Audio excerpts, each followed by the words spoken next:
এক রাতের জন্য হোটেলে উঠেছিলেন, কিন্তু সকালে ঘুম থেকে উঠে যা দেখলেন তা যেন দুঃস্বপ্নের মতো। শরীর জুড়ে লাল লাল ফোলা দাগ, প্রচন্ড চুলকানি, আর গুনে দেখলেন শুধু বাঁ হাতেই ছাড় পোকার কামড় ৩৭টি। ঘটনাটি ঘটেছে যুক্তরাজ্যের ক্যামব্রিজে। ৩১ বছর বয়সী travel content creator Hannah Stephen's বন্ধুদের সঙ্গে ক্যামব্রিজ ঘুরতে গিয়েছিলেন। ২৬ জুলাই রাতে বাড়ি না ফিরে নিউ মার্কেট রোডের একটি ট্রাভেলস হোটেলে এক রাতের জন্য রুম নেন তিনি। কিন্তু সকালটা যে এমন হবে তা কে জানতো।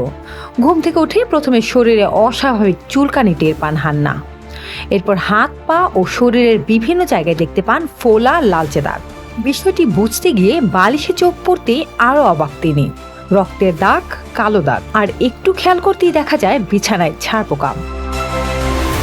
হান্নার দাবি, শুধু বাঁ হাতেই তিনি ৩৭টি কামড় গুনেছেন, আর পুরো শরীরে কামড়ের সংখ্যা ছিল ১০০টিরও বেশি। ভাবুন তো, মাত্র এক রাতের ঘুম আর সকালে উঠে শরীরে শতাধিক কামড়।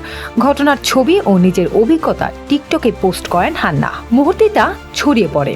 অনেকেই প্রশ্ন তুলতে শুরু করেন, হোটেলের বিছানায় এত ছাড় পোকা কিভাবে এলো। হান্নার অভিযোগ, শুরুতে হোটেল কর্তৃপক্ষ তার সমস্যাটিকে যথেষ্ট গুরুত্ব দেননি। এর মধ্যে শারীরিক অস্বস্তির সঙ্গে যোগ হয় মানসিক চাপও। চুলকানির কারণে ঘুমাতে পারছিলেন না, মুখ ও হাতে দেখা দেয় ফোলা দাগ, এমনকি একটি প্যানিক অ্যাটাকও হয়েছিল বলে জানান তিনি।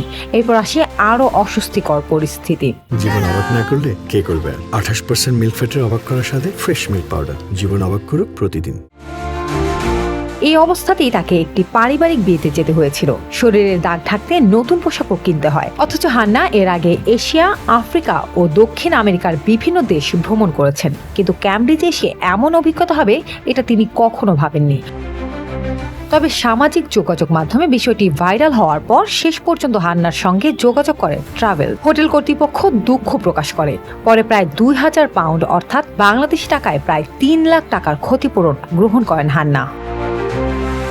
কিন্তু এই ঘটনা শুধু একটি হোটেলের গল্প নয়, কারণ ছাড় পোকার সমস্যা শুধু যুক্তরাজ্যেই সীমাবদ্ধ নয়। যুক্তরাষ্ট্রের বিভিন্ন শহরেও নিয়মিত এমন অভিযোগ পাওয়া যায়। অর্কিনের ২০২৫ সালের শহর ভিত্তিক বেড বাগ ট্রিটমেন্ট তালিকায় শিকাগো ছিল শীর্ষে, আর দ্বিতীয় অবস্থানে ছিল লস অ্যাঞ্জেলস। এমনকি ফ্লোরিডার ওয়াল্ট ডিজনি ওয়ার্ল্ড এর একটি রিসোর্টে ছারপোকার কামড়ের অভিযোগ তুলে এক দর্শনার্থী $৫০,০০০ ক্ষতিপূরণ দাবি করে মামলা করেছেন বলেও প্রতিবেদনে প্রকাশ করা হয়।